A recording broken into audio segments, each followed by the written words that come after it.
आज संस्कार के नाम पर मेरे ख्याल से मुख्य केवल 2 बचे हैं, वो भी करप्ट हो गए। एक विवाह, क्योंकि विवाह भी संस्कार की श्रेणी में आता है, और दूसरा अंत्येष्टि।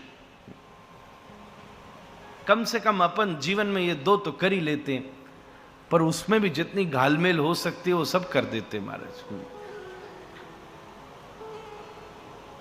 विवाह कहाँ विवाह की तरह से होता है। मैं आपसे निवेदन करूं, विवाह कोई सोशल प्रोग्राम नहीं है, एक रिलीजियस ओकेजन है। आप उसमें हवन कर रहे हैं, यज्ञ कर रहे हैं, आप उसमें पूजा कर रहे हैं, आप उसमें विप्र को निमंत्रित कर रहे हैं। वो वैसे ही है जैसे ये कथा हो रही है, वो वैसे ही है जैसे आप घर में किसी यज्ञ का आयोजन करते हैं। पर एक बात सच बताइए, आज के कल के मैं आपकी ना एक जनरल बात कह रहा हूं, विवाह का सबसे इंपॉर्टेंट संदर्भ होता है मंडप, फेरा, यज्ञ, विप्र, और शायद हम पूरी शादी में उसके लिए सबसे कम विचार करते हैं, उसके लिए सबसे कम। वेरी सॉरी टू से, पर कई बार इवेंट प्लानर 1 नंबर होता है, लोकेशन 1 नंबर होती है, फोटोग्राफर 1 नंबर होता है, केटरिंग 1 नंबर होती है, सब चीज सब महंगे से महंगी लाते हैं, पर ब्राह्मण सस्ते से सस्ता ढूंढ के लाता आदमी। कितना दुर्भाग्य है हमारा, कितना दुर्भाग्य। सबसे इंपॉर्टेंट आदमी वही था। अच्छा बताओ, 1 मिनट के लिए केटरिंग वाला नहीं भी आया तो शादी तो हो ही सकती है। कितनी जगह हमने देखा है, अभी परसों नरसों हमारे एक शिष्य के घर में विवाह था, बहुत जबरदस्त प्रोग्राम उसने किया। इन दिनों ये तो दिन भी नहीं थे, पर ऐसी बारिश हुई कि मामला चौपट हो गया। सब पंडाल में पानी घुस गया, सब भोजन में पानी गिर गया। बारात कहां से निकले जब मूसलाधार बारिश हो रही है। कितनी जगह आप सबने देखा होगा, तो जितना प्रोग्राम था, नाचने वाला नाच नहीं सका, गाने वाला गा नहीं सका, स्पीकर वाले ने स्पीकर हटा लिया, पानी घुस जाता, टेंट वाले का टेंट सामान खराब हो गया। तो ये सब तो प्रोग्राम फेल हो गया। उसके बाद भी शादी मान्य हुई, क्योंकि अंदर मंडप में बैठकर विद्वान ब्राह्मण ने देवताओं का आवाहन करके, वचन दिला के, फेरे दिला के घोषित कर दिया, ये लक्ष्मी नारायण के स्वरूप हैं, और आज से दुल्हा और दुल्हन है, पति और पत्नी है। अच्छा, सब होता और वो नहीं होता तो आप क्या स्वीकार करते विवाह? कभी नहीं करते। हमें उसमें बहुत सावधानी रखनी चाहिए महाराज, अच्छे से करना चाहिए। जैसे आप और चीजें लाते हो, आचार्य से पूछकर विवाह के संबंधित जो सामग्री है वो स्वयं लेकर आनी चाहिए, बढ़िया से बढ़िया।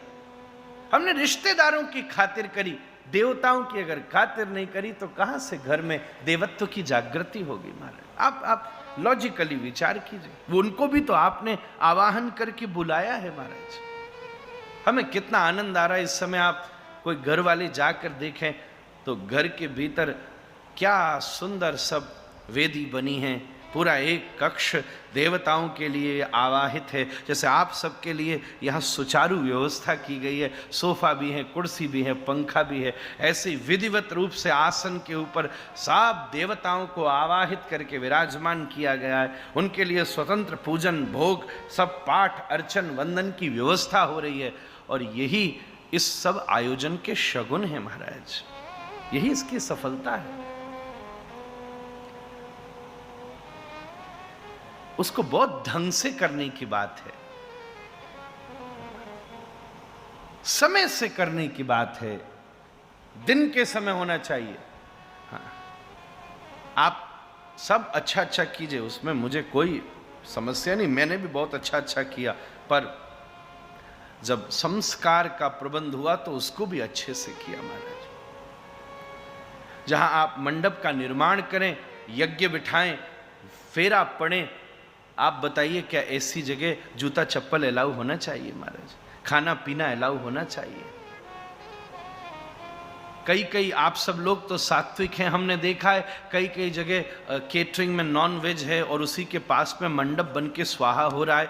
क्या कोई देवता उस आहुति को स्वीकार कर सकता है? आसपास नशे में लोग धुत घूम रहे हैं और उसी के बीच में पास में बैठे स्वाहा स्वाहा, कोई सात्विक व्यक्ति भी वहां के चीजों को स्वीकार नहीं करेगा, देवता कहां से स्वीकार करेंगे? आदर्श की तरह महाराज। और अंत्येष्टि में भी कहां महाराज समय बचा आज के समय। कई कई तो साल भर का प्रोग्राम भी 2-4 दिन में निपटवा देते महाराज।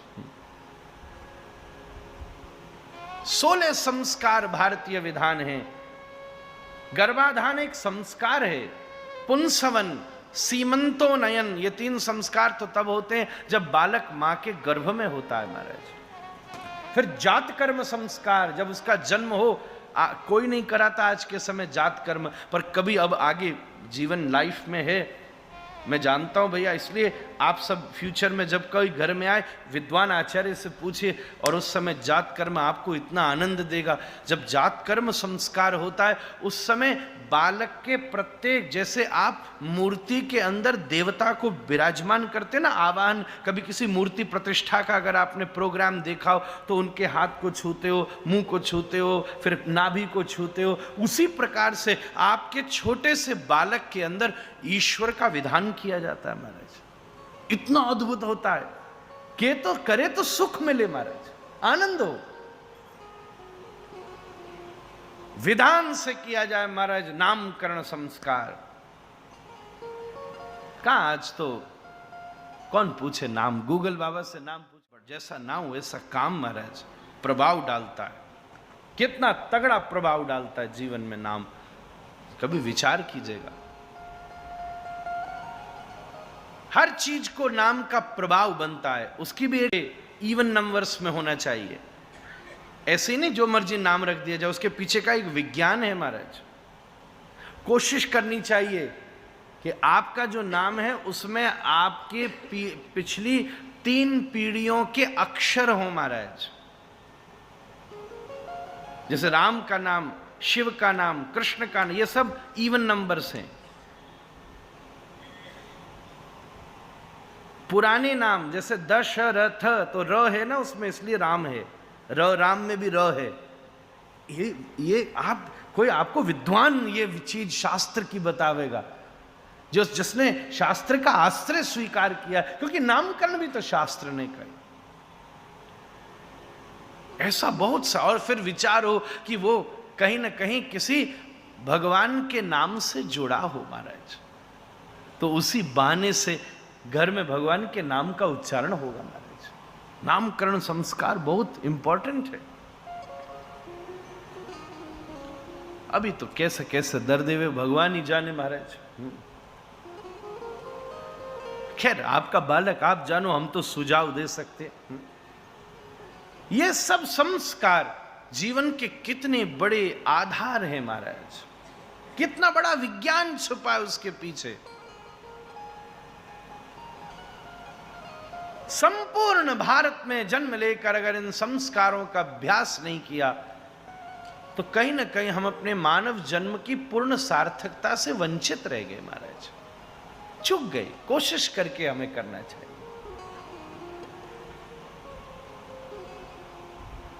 बोलूं तो जितने हमारे जन्म हुए हैं उन सब का जो हमारे ऊपर प्रभाव है उसको भी संस्कार कहते हैं। एक प्रकार से अनेक जन्मों का जो प्रभाव है उसको संस्कार कहते हैं। जैसे आपके पास कोई ग्लास हो और वो हाथ से छूट जाए तो उसमें एक छोटा सा निशान बन जाएगा, चांदी का ग्लास हो निशान बन जाएगा, तो निशान अब बना रहेगा, फिर भी आप उसको यूज कर रहे हो। फिर 2, 4, 5 साल के बाद में फिर से एक बार आपके हाथ से वो गिर गया तो फिर दूसरा निशान बन जाएगा, तो आपको याद आएगा अरे ये देखो पहला भी था, अब दूसरा भी बन गया। उसी प्रकार से हमारी कॉन्शियसनेस, हमारी चेतना के ऊपर, चित्त के ऊपर अनेक जन्म जन्मांतरों की जो वासना है वो संस्कार के रूप में स्थापित हो जाती है। जब जब कभी आप सपना देखते हो तो आपको लगता है आप चिड़िया की तरह उड़ रहे हो, तो आप तो कभी चिड़िया नहीं बने थे, क्योंकि अनेक जन्म जन्मांतरों के संस्कार चित्त वृत्ति में मौजूद हैं। तो वो हावी होकर आपको वो स्वप्न भी दिखा देते जो सपना कभी आपने अनुभव नहीं किया था।